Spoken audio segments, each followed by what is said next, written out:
এইবার তার 1 ঘন্টা পরে এসে মালা দিব যে বাস ক্যান্সেল হয়ে গেছে। রাত্রি 11:30 বাজে আর এরা চা আবার লবঙ্গ খুঁজছে, চায় লবঙ্গ দেবে। আর আমার মামা গেছিল কেদারনাথে, আমাদের জন্য 2 ভাইয়ের জন্য 2টো সোয়েটার নিয়ে এসেছে। কি শেয়ানা বউ, বললো নিজে একটা কিনবে আর 2 মায়ের থেকে 2টো নেবে। কলকাতা শহরে এত বিচ্ছিরি রকমের জ্যাম কিসের জন্য বলতে পারেন? তুমি জানো আজকে আমাকে ডালে নুন দাওনি? আরে ভুলে গেছি আমি, বুঝতে। Good morning Dinlipi family and welcome back to our channel to another vlog. প্রত্যেক দিনকার মতন একই অবস্থা, কিন্তু আজকে ঠিক বেরোনোর আগ মুহূর্তে দেখছি যে সুন্দর ওয়েদার, এত সুন্দর হাওয়া দিচ্ছে যে মনে হচ্ছে বাইরে যাই।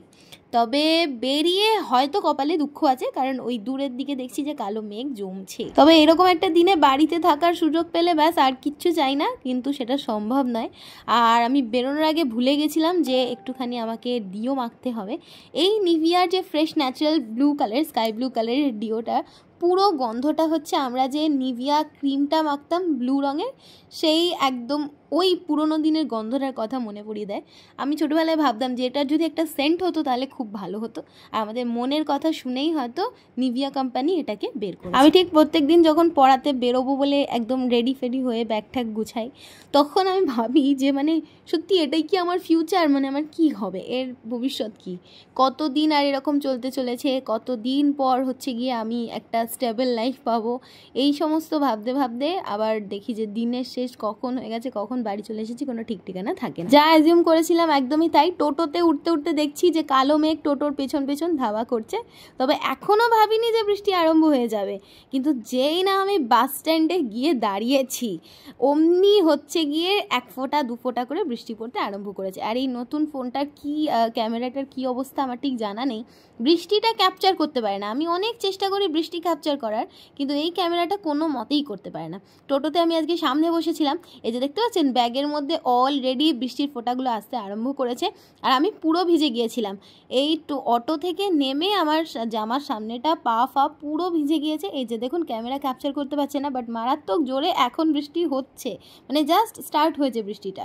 এই যে পুরো ভিজে আমার কাকতারুয়ার মতন অবস্থা। কিন্তু আমাকে, যেহেতু আমি ওদের বাড়ির সামনে, পড়ানো বাড়ির সামনে চলে এসেছি, এভাবে যেতে হবে, কিছু করার নেই। বাড়ির সামনে থাকলে একটা চান্স নিতাম একবার বাড়ি গিয়ে জামা চেঞ্জ করে আসার। ক্যামেরাটা কেন ক্যাপচার করছে না আমি কিছুতেই বুঝতে পারছি না। দেখে মনে হচ্ছে কোনো বৃষ্টি নেই, বাট বিশ্বাস করুন এখনও কিন্তু প্রচণ্ড জোরে বৃষ্টি হচ্ছে, দেখে বোঝাই যাচ্ছে। তখন আমি পুরো ভিজে গেছি বৃষ্টিতে, মানে এমন জোরে নামলো হঠাৎ করে, পুরো ভিজে গেছি। এই জামা পুরো ভিজে ছিল সারাদিন, চুলের সামনেটা সমস্ত ভিজে গেছে।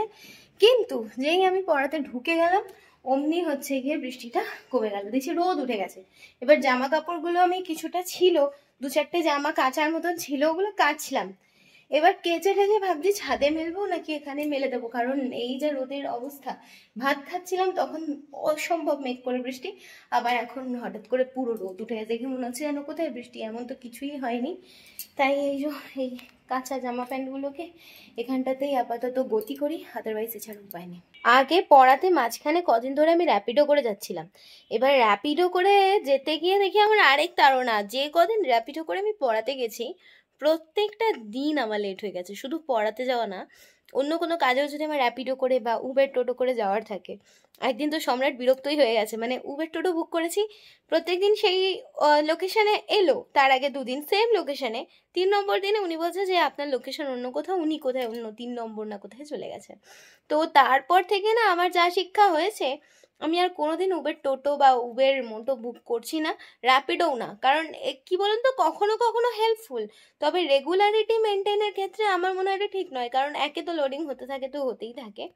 আর যারা রেগুলার যাতায়াত করে তাদের জন্যই মানে কি বলবো, যে নর্মাল পাবলিক ভেহিকল ওটাই সব থেকে বেস্ট। আমি খাটের ওপর বসেছিলাম, কিন্তু আমার ফোনটা এখানে চার্জ হচ্ছে, যেটা আমার একদমই ভাল লাগছে না। মানে ফোন ছাড়া রেস্ট, এটা ভাবা যায়? খুলছেও না এক হাতে, আমাকে এখন এই ফোনটাই রাখতে হবে। হ্যালো এভরিওয়ান, এইমাত্র বাড়ি ফিরলাম, বাজে এখন 9:45। কলকাতা শহরে এত বিচ্ছিরি রকমের জ্যাম কিসের জন্য বলতে পারেন? মানে বিগত 7-8 দিন ধরে মানে কি যে ভোগান্তিতে ভুগছি, মানে বলে বোঝাতে পারবো না। সকালবেলা অফিসে যাচ্ছিও 1.25 ঘন্টার রাস্তা, 1.5 ঘন্টা 1.25 ঘন্টাতে, আর ফেরার সময় না মনে হচ্ছে মাঝ রাস্তায় গাড়িটা রেখে আমি হাঁটতে হাঁটতে বাড়ি চলে আসি। এত বিরক্ত লাগছে, মানে বলে বোঝাতে পারবো না। এসে যে ভিডিও করবো আজকে শরীরে একদম দিচ্ছে না। এসে ঘরে একটা ধূপ দিয়ে আমি আধা ঘন্টা রেস্ট করলাম, তারপরে ভিডিও শুরু করি। এমনকি যখন ওপরে উঠছি নিচে মা বলছে কি যে কিছু খাবি, আমি কিছু খাবো না, আমি আমার রেস্ট করার দরকার আছে, শরীর খুব টায়ার্ড হয়ে যাচ্ছে এত রাস্তা জ্যামের জন্য। এবারে তখন তো মাকে বললাম খাবো না, কিন্তু এখন আবার খিদে পেয়ে গেছে। খিদে পাবে না, সেই দুপুরে ভাত খেয়েছি আজকে তাড়াতাড়ি অনেক, 12:30টার সময়, এখন বাজে 9:45। দেখুন 8:44, খিদে পাবে না? চলুন যাই নিচে যাই, দেখি কিছু খাবার আছে কিনা। ওনাকে এক্ষুনি ফোন করলাম, ও খুব টায়ার্ড জানেন তো, ও লাস্ট এখন আবার একটা বড়তে ঢুকছে রাত্রি 9:45টার সময়। মানে আমাদের এই কষ্টের জীবন যে জানি, কষ্ট করলে একদিন ঠিক একটা জায়গায় পৌঁছাবো, তবে কষ্টের জীবন যে কবে যাবে জানি না। মানে এত কষ্ট হয় না, দুজনেই সারাদিন ব্যস্ত থাকি। আর বাইরের পরিশ্রম, ঘরের পরিশ্রম অনেক পরিশ্রম, বাইরের পরিশ্রম না আমার থেকে বেশি পেওনার পরিশ্রম হয়, কারণ এখান থেকে ওখান, ওখান থেকে ওখান, ওর পরিশ্রমটা আমার বেশি মাইন্ডে লাগে। কি খাবার দিচ্ছ মা? মুড়ি, অন্য কিছু নেই? এটা কি, এটা কি? ওটা ওই ভাত, এটা প্রসাদ দিয়েছে। কি প্রসাদ? লাড্ডু। লাড্ডু এখন খাবো না, মুড়ি অল্প করে দাও, মুড়ি এতটাও খাবো না, মুড়ি খেতে ইচ্ছে করছে। শসা দিয়ে মেখে দিই, খা। রাত্রে কি রান্না হয়েছে? রাত্রির পোস্ত আছে। পোস্ত আর রুটি? রুটি। পোস্ত করেছিল ওবেলা এবার? হ্যাঁ করলাম। আর তুমি জানো আজকে আমাকে ডালে নুন দাওনি? আরে ভুলে গেছি, আমি বুঝতে পারি। সেই খেতে কাকিমাকেও দিয়েছি, ডালে নুন নেই মনে না? কি ডালে? আজকে ডালে নুন দেয়নি তো মা? হ্যাঁ অল্প দিয়েছি, আমি খেলাম। নুন দেয়নি ডালে? দিয়েছি অল্প, আমিও চাখলাম। এবারে আমার সেই খেতে কি অসুবিধা না, যাই হোক নুনও কম হয়েছে। তা কি দিয়ে মেখে দেবে মুড়ি? পেঁয়াজ লঙ্কা দিয়ে মেখে দিই। শুধু পেঁয়াজ লঙ্কা? এত মুড়ি আমি খাবো না। আমি কাকিমাকে দুটো দেবো। বলে খাবো না, খালি সবসময় ভালো খাবো, এরকম করলে হয়? ভালো খাবো না, শরীর সারাদিন পর টায়ার্ড হয়ে এসে একটু মনে হচ্ছে একটু কিছু অন্যরকম খেলে ভালো। এরকম হয় না, অন্যরকম খেলে শরীর দেখবি তো। সে তো অন্যরকম খেলে রাস্তায়ও খেতে পারি, খাবো না তো অন্যরকম। ফ্রিজে কিছু নেই? ফ্রিজেও তো কিছু নেই, ফ্রিজে কিছু নেই। এইটা হলো মা তারাপীঠের প্রসাদ। আমার এক বন্ধু গিয়েছিল তারাপীঠ, তো ওখান থেকে প্রসাদ এনে দিয়েছে। এটা পরে খাবো, মুড়িটা খাই তারপর একটু মিষ্টি মুখ। আর তোমার কালকে মায়াপুর যাওয়ার কথা, কি ব্যাপার? আরে যাওয়ার কথা, আমি তো বললাম আমার শরীরটা ভালো না, বলছে না ভালো আছে চলো, ওরা অনেক জোর করছে। এইবার তার 1 ঘন্টা পরে এসে মালা দিব যে বাস ক্যান্সেল হয়ে গেছে। মানে তোমরা যে বাসের টিকিট কেটেছো, হ্যাঁ বাস আবার ক্যান্সেল হয় নাকি? হ্যাঁ বলছে তো ক্যান্সেল হয়ে গেছে, মায়াপুর যাওয়া যাবে না। যা এবার বাবা, ওরা আইডিয়া করে কেন ক্যান্সেল হলো, ওরা আইডিয়া করছে মনে হচ্ছে যে 21শে জুলাই না। আচ্ছা সেই টাকা রিটার্ন পাবে? হ্যাঁ বললো অনলাইন ব্যাংকে 72 ঘন্টার মধ্যে ঢুকে।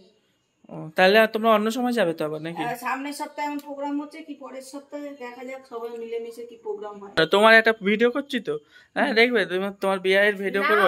ওই দেখ তোমার বিয়াকে ভিডিও করতে গেলে এরকম করে। এই দেখুন কি বলছে আপনার বিয়ান, লুকিয়ে লুকিয়ে বলছে কি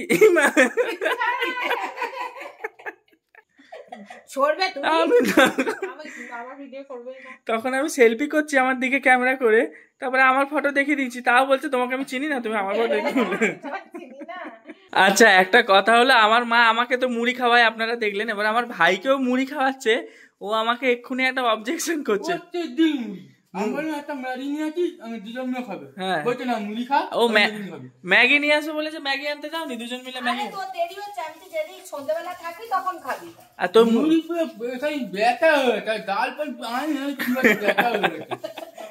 খেয়ে খেয়ে ছাল উঠে গেছে, টাকরার ছাল উঠে গেছে, মুখে ব্যথা হয়ে। আচ্ছা তুই এত মুড়ি খাস কেন? তুই অল্প খাবি তাহলে। তুই তো অনেক মুড়ি খাস, আমি তো এসে দেখলাম এত 1 গামলা মুড়ি খাচ্ছিস। তা পেট ভরে তুই অত মুড়ি খাইলে তো মুখে গালে ব্যথা হবেই। এসেছি একটু মুদি দোকানে দুধ আর বিস্কিট নিতে। আজকে রাত্রে আমাদেরকে দুধ খেতেই হবে, ওনাকে আমাকে ভাইকে, আমাদের যা পরিশ্রম হয়েছে একটু দুধটা খেয়ে এনার্জি নিতে হবে, চার্জ নিতে হবে। বলছে একটা রেড কাউ দুধ, আর ওই আগের দিন বিস্কুট দিয়েছিল না আমায়, ওই দুধ মিল্কের নীল প্যাকেটটা, ওটা 2 প্যাকেট দিও।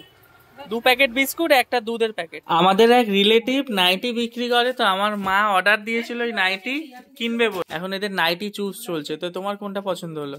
আমি দেখছি, আমি তো অনেক ফেয়ার, ওই জন্য আমার গায়ে কোন রংটা বেশি ভালো লাগে। মানে কে কটা নেবে? তুমি একটা নেবে, কাকিমা একটা নেবে, তুমি একটা নেবে? আমি একটা নেবো না, আমি অনেকগুলো নেবো। অনেকগুলো আমি নেবে? একটা নিজে কিনতে চাই আর দুটো তোমরা একটা, আমার মা একটা কিনে দেবে, ঠিক আছে? আমি একটা ডিল করছি। মানে টোটাল আমি নিজে একটা এটা কিনতে চাই। এটা হচ্ছে কিছু, এটা কত দাম আমি জানি না, কিন্তু 230 টাকা। না, এটা 230 টাকা হতেই পারে না। কম? 230 টাকা বলে আমি গিফট নেব। আচ্ছা, মানে তুমি নিজে একটা নেবে, একটা মা কিনে দেবে, একটা শাশুড়ি কিনে দেবে। আর আমার মামা গেছিল কেদারনাথে, আমাদের জন্য, 2 ভাইয়ের জন্য 2টো সোয়েটার নিয়ে এসেছে। এখন ভাগনা বউয়ের দাবি, একটা ভাগনা বউয়ের জন্য সোয়েটার আনলে ভালো হতো। একটা নতুন বউকে দেওয়া উচিত। নতুন বউকে দেওয়া আছে। বলে দে মামা, বলে দে। না, এইসব আমি বলি না, এটা একটা মন থেকে পাঠানো উচিত, আগে আর পরে বললে হয় না।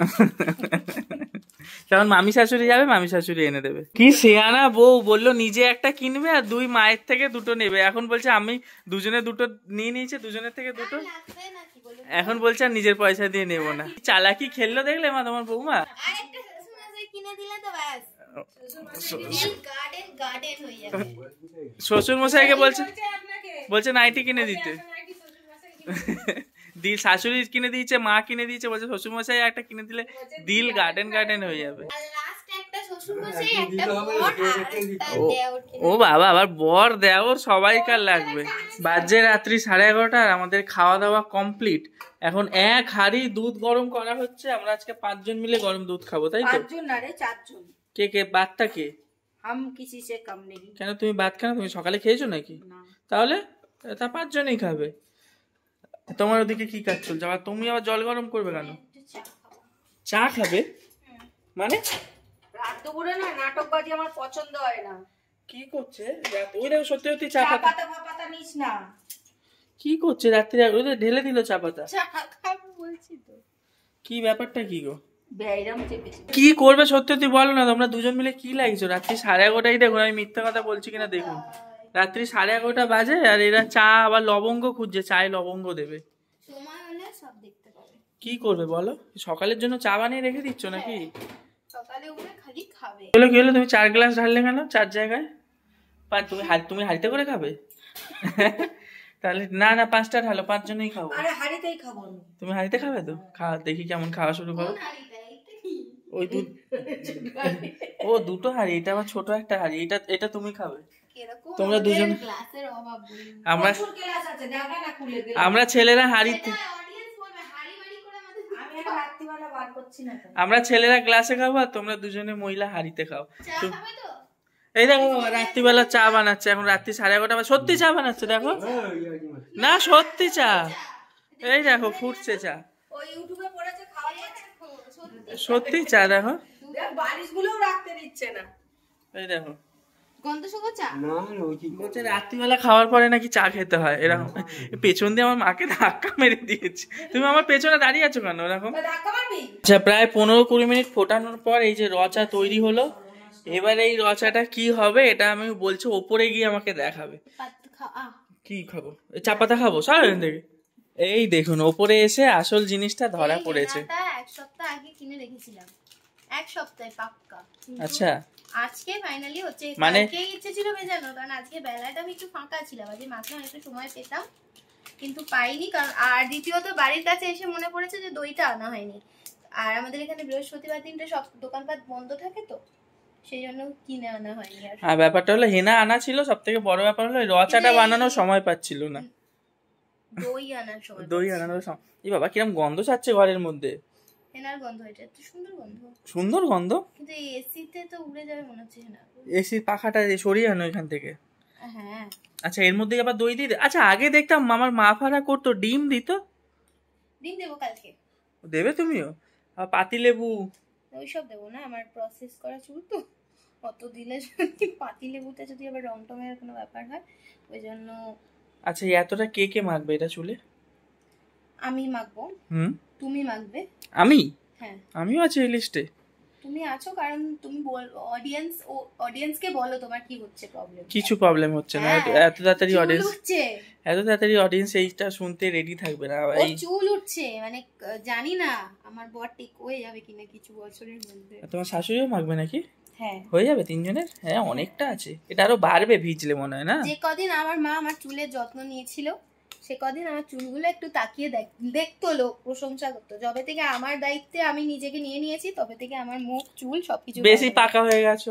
হ্যাঁ, আমার স্কিনটাও যে কদিন আমার মা টেক কেয়ার করেছে, সত্যি কোনো প্রবলেম ছিল না। ক্লাস 8 অবধি আমাকে দেখার মতন ছিল। মায়েদের হাতে, মায়েদের বলতে চাইলাম যে চুল টুলগুলো একটু ভদ্রস্থ ছিল, স্কিনে এত ব্রণ ফ্রণ ছিল না। আর যবে থেকে আমি নিজে পাকামি করতে শুরু করলাম, 9-এ উঠে আমার চুল এই সামনে থেকে উঠে টাকলা হয়ে গেছিল, আমি এরকম পনিটেল করতে পারতাম। মায়েদের হাতে দায়িত্ব থাকা ভালো। মায়েদের হাত থেকে বেরিয়ে যখনই নিজেরা পাকামি করতে যাবো, প্রত্যেকের, তোমার ক্ষেত্রে, আমার ক্ষেত্রে, সবার ক্ষেত্রেই। আরে মা জন্ম দিয়েছে, মা তো বেশি ভালো বুঝবে। এবার ওই বেরোনোটা না বেরোলে কি বলতো, আমরা ঠকে ঠকে হ্যাঁ, চিনতে পারি। এবারে একটা সময়ের পর একটু নিজেদেরকে ডিসিশন নিতে হয়, না হলে তো সব সময় মায়েদের ভরসা। পেরেক দিয়ে দিতাম।